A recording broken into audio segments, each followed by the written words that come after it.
नमस्कार साथियों, आपका स्वागत है मेरे YouTube चैनल ईशांक एजुकेशन में। साथियों, आज की इस वीडियो में हम बात करने वाले हैं DLED यानी कि डिप्लोमा इन एलिमेंट्री एजुकेशन में संयुक्त प्रवेश परीक्षा से होने वाली नामांकन के बारे में। साथियों, सरकार के आदेशानुसार बिहार विद्यालय परीक्षा समिति पटना से संबद्ध बिहार के सभी सरकारी एवं गैर सरकारी NCTE से मान्यता प्राप्त संस्थानों में संचालित DLED पाठ्यक्रम में सत्र 2022-24 में नामांकन संयुक्त प्रवेश परीक्षा के माध्यम से की जाएगी। इसके लिए BSEB पटना द्वारा ऑनलाइन आवेदन आमंत्रित किया जाएगा। फिर मेधा सूची एवं प्राथमिकता के आधार पर संस्थान आवंटन किया जाएगा। आइए देखते हैं विस्तार से कि नामांकन के लिए क्या क्या योग्यता एवं शर्तें हैं। DLED यानी कि डिप्लोमा इन एलिमेंट्री एजुकेशन प्रारंभिक शिक्षा का डिप्लोमा DLED अध्यापक शिक्षा का 2 वर्ष का व्यावसायिक कार्यक्रम है। इसका उद्देश्य शिक्षा की प्रारंभिक अवस्था अर्थात कक्षा 1 से 8 तक के लिए अध्यापकों को तैयार करना है। प्रारंभिक शिक्षा का उद्देश्य समाज की सक्रिय सहभागिता से सामाजिक और लिंग अंतरों को दूर करते हुए समावेशी स्कूल पर्यावरण में सभी बच्चों की शिक्षा प्राप्त करने की बुनियादी आवश्यकताओं को पूरा करना है। इसकी अवधि की बात करें तो DLED कार्यक्रम 2 शैक्षणिक वर्षों की अवधि वाला होगा, किंतु विद्यार्थियों को इस कार्यक्रम में प्रवेश की तारीख से अधिकतम 3 वर्षों तक की अवधि में इस कार्यक्रम को पूरा करने की अनुमति होगी। इसका कहने का मतलब ये है कि जैसे कि आप एडमिशन लेते हैं और एडमिशन लेकर के 2 साल के बाद अगर उसका अंतिम एग्ज़ाम होता है, अगर इसमें किसी कारणवश से आप एक एग्ज़ाम छूट गया या आप नहीं दे पाए या आप फेल कर गए हैं, तो फिर अगले वर्ष आपका एग्ज़ाम होगा। अगर फिर भी अगर आप नहीं पास कर पाते हैं तो आपकी जो दावा है वो स्वतः समाप्त हो जाएगी। इसकी अगली बात, प्रशिक्षण संस्थानों में नामांकन हेतु शैक्षणिक योग्यता। अगर योग्यता की बात करें तो उच्च माध्यमिक +2 अथवा उसके समकक्ष परीक्षा में कम से कम 50% अंकों वाले उम्मीदवार प्रवेश के लिए पात्र है। नामांकन हेतु सभी आरक्षित कोटि निःशक्त के लिए अर्हता अंकों में 5% की छूट होगी। इसका मतलब ये है कि अगर आप इंटरमीडिएट में आपका 50% है,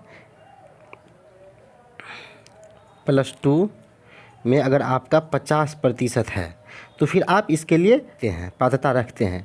अगर आप किसी आरक्षण कोटि के अंतर्गत आते हैं तो फिर आपको 5% की छूट दे दी जाएगी, यानी कि आप 45% पे भी आप एडमिशन ले सकते हैं। इसकी उम्र सीमा की बात करें तो अभ्यर्थी की न्यूनतम उम्र सीमा 17 वर्ष ये सभी कोटि के लिए मान्य है। प्रवेश प्रक्रिया, बिहार विद्यालय परीक्षा समिति पटना द्वारा आयोजित DLED संयुक्त प्रवेश परीक्षा में प्राप्त अंक के आधार पर मेधा सूची के अनुसार बिहार के सभी सरकारी एवं गैर सरकारी संबद्धता प्राप्त अध्यापक शिक्षा संस्थानों में प्रारंभिक शिक्षा में डिप्लोमा DLED कोर्स में नामांकन आरक्षण नियमों के अनुसार तथा सरकार द्वारा उर्दू या कला एवं विज्ञान विषयों के लिए निर्धारित सीट को दृष्टिपथ में रखते हुए ऑनलाइन कंप्यूटरीकृत रूप से आवंटित की जाएगी। जैसे कि आप अगर आर्ट्स रखे हुए हैं, कॉमर्स रखे हुए हैं, तो फिर आपको एक कैटेगरी में रखा जाएगा। साइंस के लिए अलग है और जो उर्दू है उसके लिए अलग सीट। अगर हम आरक्षण की बात करें तो DLED प्रवेश में अनुसूचित जाति SC, अनुसूचित जनजाति ST, पिछड़ा वर्ग BC, अत्यंत पिछड़ा वर्ग EBC, पिछड़े वर्ग की महिला WBC एवं आर्थिक रूप से पिछड़े सामान्य कोटि के अभ्यर्थियों यानी EWS के पक्ष में क्रमशः 16%, 1%, 12%, 18%, 3% एवं 10% की सीमा तक आरक्षण बिहार सरकार की अधिसूचना के अनुसार देय होता है। सरकारी नियमानुसार कुल स्वीकृत सीट में से दिव्यांग अभ्यर्थियों के लिए 5%, स्वतंत्रता सेनानी के नाती नतनी पोता पोती के अभ्यर्थी को 2%, बिहार राज्य के निवासी सेवारत सेवानिवृत्त दिवंगत भूतपूर्व सैनिक कर्मचारी के आश्रित अविवाहित पुत्री को 5% क्षैतिज आरक्षण देय होगा। प्रवेश परीक्षा की अगर हम बात करें तो प्रवेश परीक्षा मात्र एक सत्र में OMR सीट पर बहुवैकल्पिक प्रश्नों के रूप में ली जाएगी। प्रवेश परीक्षा में शामिल होने के लिए समिति द्वारा अलग से स्थानीय समाचार पत्रों में सूचना प्रकाशित की जाएगी। इच्छुक अभ्यर्थी उक्त सूचना में वर्णित विहित प्रपत्र में प्रवेश परीक्षा का फॉर्म तथा ऑनलाइन परीक्षा शुल्क जमा करेंगे।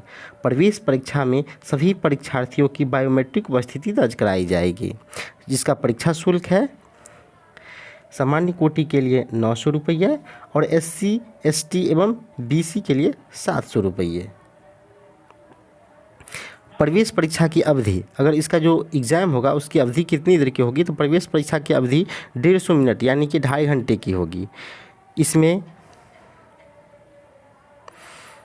सामान्य हिंदी 30 के लिए 30 प्रश्न पूछे जाएंगे। जो उर्दू रखेंगे उसके लिए हिंदी नहीं रहेगा, उर्दू रहेगा। इसका 30 नंबर होगा, जिसका निर्धारित अंक होगा 90। गणित 30 प्रश्न की होगी। विज्ञान में भी 20 प्रश्न होगा। सामाजिक अध्ययन में 20 प्रश्न होंगे।